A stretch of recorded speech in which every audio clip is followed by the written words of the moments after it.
कमजोर है, बच्चे की बुद्धि कमजोर है, बच्चा सक्सेस नहीं हो रहा, सफलता नहीं मिल रही है, उसका जॉब नहीं लग रहा है, कहीं वो आगे बढ़ नहीं पा रहा है, तो उन बच्चों से निवेदन है शंकर के मंदिर में एक लोटा जल चढ़ाओ, थोड़ा सा जल झेलकर नंदी के पास बैठकर उस जल का आचमन करना प्रारंभ कर दो। तुम्हें खुद मालूम पड़ने लगेगा कि तुम जो पढ़ रहे हो तुम्हें याद होना चालू हो जाएगा, तुम अच्छे से अच्छे नंबर पाकर आगे बढ़ना प्रारंभ कर दोगे। विद्या अध्ययन भी करो, खूब पढ़ो, लगनता से पढ़ो, अपना कर्म करो, रात दिन एक करो और शंकर जी पे एक लोटा जल चढ़ाकर पीना प्रारंभ करो। जो माताएं कहती हैं मेरी याददाश्त कमजोर हो गई, मैंने सामान यहाँ रखा था भूल गई, ना जाने कैसे सामान भूल गया, ना जाने कैसे ऐसा हो गया। जो माताएं कहती हैं, भाई लोग कहते हैं हम भूल जाते हैं, याददाश्त कमजोर हो गई, 60 के ऊपर के हो गए इसलिए याददाश्त चली गई। नहीं, अगर आपकी याददाश्त जा रही है तो आप शंकर जी को एक लोटा जल चढ़ाना प्रारंभ करो, अपने घर से जल भरो, शिव के मंदिर में जाकर चढ़ाओ, उस जल को झेलो, नंदी के पास बैठकर आचमन कर लो, उसको पी लो। आपको खुद मालूम पड़ेगा 20-22 दिन में, 1 महीने में आपको अंतर दिख जाएगा कि मेरी याददाश्त पहले जैसी थी मजबूत वैसी की वैसी और हो गई, अब मैं भूल नहीं रही, अब मैं भूल नहीं रहा। जल मछली से कहता है तुम मुझे मत छोड़ना, मैं तुम्हारा साथ निभाऊंगा। साथ पृथ्वी वृक्ष से कहती है तुम मुझे मत छोड़ना, मैं तुम्हारा साथ निभाऊंगा, मैं तुम्हारा साथ निभाऊंगा। और शिव कहते हैं, भगवान देवादिदेव महादेव कहते हैं, भगवान शंकर कहते हैं कि तुम एक लोटा जल चढ़ाना मत छोड़ना, मैं तुम्हारा साथ निभाऊंगा, आखिरी तक निभाऊंगा। और यदि विश्वास पक्का है, भक्ति पक्की है, दृढ़ता पक्की है तो व्यक्ति नहीं डरेगा।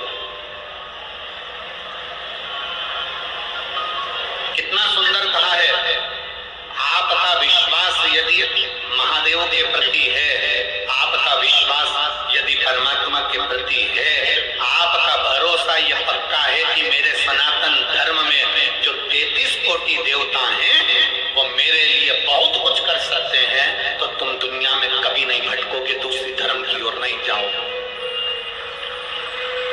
आप नहीं भटकोगे।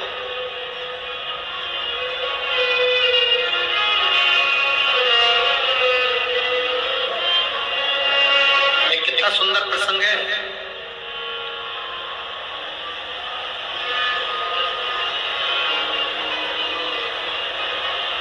मध्य प्रदेश की भूमि पर जन्म हुआ था बैजनाथ मिश्र का।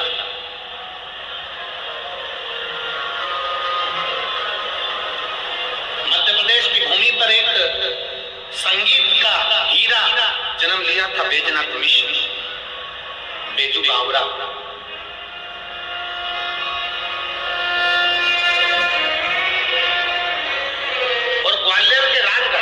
बेजू बावरा अपने संगीत की कला देता है।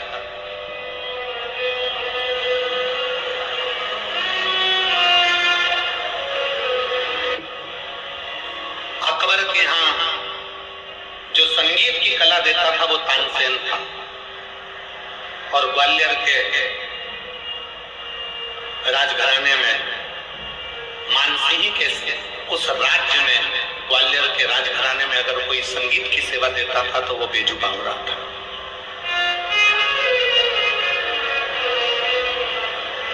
बेजू बावरा।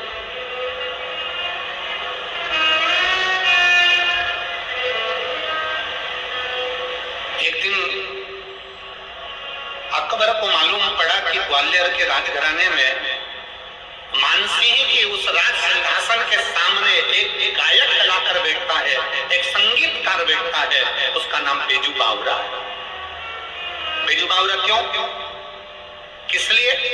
क्योंकि वो संगीत में इतना डूब गया था, संगीत में इतना डूब गया था, इतना संगीत में डूब गया था कि 24 घंटे वो संगीत की कला से बाहर ही नहीं निकल पाता था। तो लोग ने उसे पागल कहना प्रारंभ कर दिया, बावरा कहना प्रारंभ कर दिया।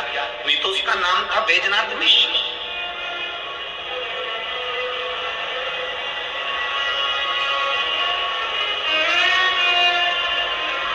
मानसिंह जी के उस राजघराने में बेजू बावरा अपनी प्रस्तुति देता, वहां का रतन था वो, वहां का हीरा था, वहां वो गाता पसंद है।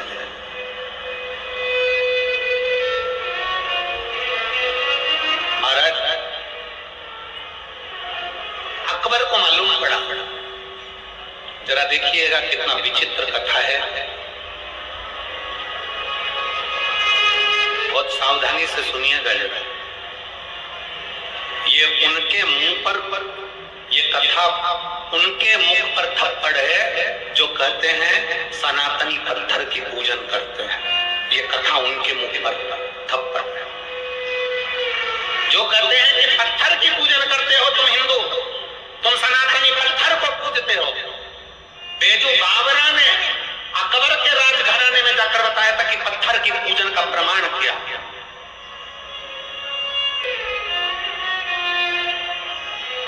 अकबर को मालूम पड़ा, सूचना मिली अकबर को,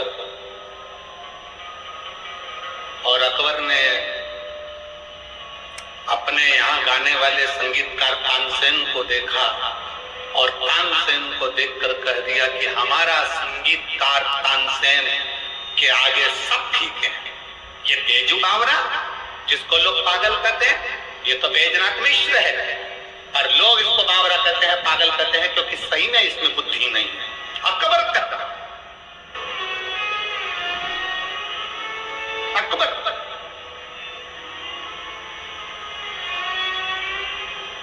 अकबर के हृदय में थोड़ी सी ईर्ष्या जागृत हो गई। अकबर के हृदय में थोड़ी सी ईर्ष्या, नफरत जागृत हो गई कि मेरे राजघराने में जो तानसेन गाता है वो सबसे पहले नंबर का है, वो सर्वश्रेष्ठ है, बाकी के मान सिंह ग्वालियर के राजघराने में जो गा रहा है बेजू बावरा वो शून्य है।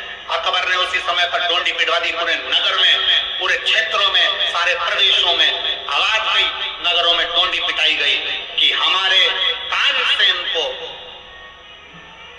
सम्मुख में बिठाकर हम संगीत की परीक्षा करना चाहते हैं।